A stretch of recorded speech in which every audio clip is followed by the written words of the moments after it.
Hey everyone, how's it going? Today I'm gonna tell you guys how to get a super high score in Block Blast, and this is the best strategy.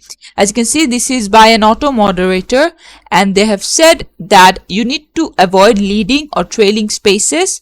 This will break the spoiler for some words, things like that, and like rows and columns get eliminated when filled, and like there is no rotating pieces. So if you must place all 3 pieces before getting more option, then unfortunately this game is over, and you can't place the 3x3 anywhere unless you free up space. You also can't eliminate any rows or columns with a single placement. So the L shape can only be placed in rows 2 and 4. In like these are the 3 possible places, and 2 of these are unhelpful, but if you place it nearly dead center, then you can fill 3 spaces in column 5, and then you can use the S shape to fill in the last 2 spaces of column 5, but this will not open enough space into 3x3, but at least this would maximize your score, and this is how you can do it. Thanks for watching. Please leave a like and subscribe for more tutorials like this, and I'll see you guys in the next one.